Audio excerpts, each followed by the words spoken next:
Welcome to AP Stock Market.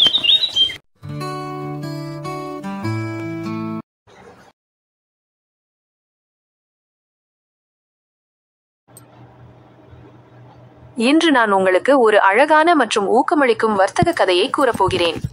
சந்தையில் எப்போதும் ஏற்ற இறக்கங்கள் இருக்கும். சில சமயங்களில் லாபமும் சில சமயங்களில் நஷ்டமும் ஏற்படும். ஆனால் இந்த இரண்டுக்கும் நடுவில் நாம் கற்றுக்கொள்ளும் பாடங்களும் நம்மை இன்னும் வலிமையாக்கும் அனுபவங்களும் உண்டு. ஒரு இளைஞன் பெயர் கார்த்திக். அவருக்கு பங்குச்சந்தையில் வர்த்தகம் செய்ய வேண்டும் என்ற ஆர்வம் அதிகம். சிறிய முதலீட்டில் தொடங்கி அவர் வர்த்தகம் செய்ய ஆரம்பித்தார். ஆரம்பத்தில் எல்லாம் நன்றாகத்தான் இருந்தது. அவர் சில சிறிய லாபங்களை ஈட்டினார். அதனால் அவருக்கு அதிக நம்பிக்கை ஏற்பட்டது. ஆனால் ஒருநாள் எதிர்பாராத விதமாக சந்தையில் ஒரு பெரிய சரிவு ஏற்பட்டது. கார்த்திக்கின் முதலீட்டில் பெரும் பகுதி நஷ்டமாகிவிட்டது. அவர் மிகவும் சோகமடைந்தார், விரக்தியடைந்தார். இந்த வர்த்தகம் தனக்கு சரிவராது என்று கூட நினைத்தார். அந்த நேரத்தில் அவரது வர்த்தக குரு, ஒரு வயதான அனுபவமிக்க வர்த்தகர், அவரிடம் வந்தார். கார்த்திக்கின் சோகத்தை பார்த்த அவர் புன்னகையுடன், "கார்த்திக், நீ ஏன் இவ்வளவு கவலையாக இருக்கிறாய்? இது வர்த்தகத்தின் ஒரு பகுதி. நீ நஷ்டத்தை சந்தித்தால் மட்டுமே லாபத்தின் அருமையை உணர்வாய்" என்று கூறினார். "ஆனால் குருவே, நான் என் முதலீட்டில் பெரும் பகுதியை இழந்துவிட்டேன். இனி எப்படி தொடர்வது?" என்று கார்த்திக் கேட்டார்.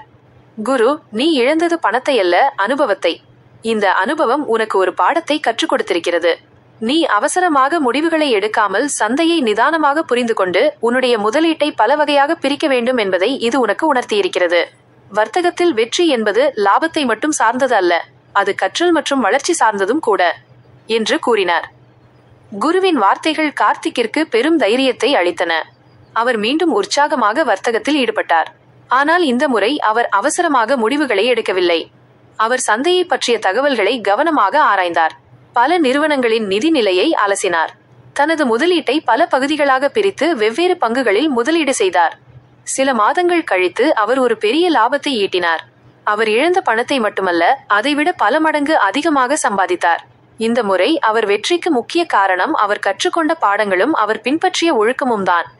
இந்த கதையின் நீதி என்னவென்றால், வர்த்தகத்தில் நஷ்டம் என்பது முடிவல்ல, அது ஒரு புதிய ஆரம்பம். நஷ்டத்தில் இருந்து நாம் கற்றுக்கொள்ளும் பாடங்கள் நம்மை இன்னும் சிறந்த வர்த்தகராக மாற்றும்.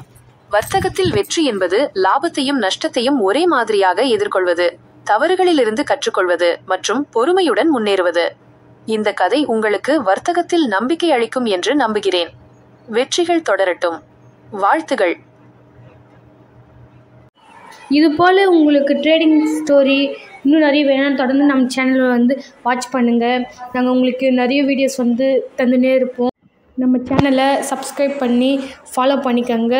லைக் பண்ணுங்கள், ஷேர் பண்ணுங்கள், கமெண்ட் பண்ணுங்கள். Okay guys, thank you.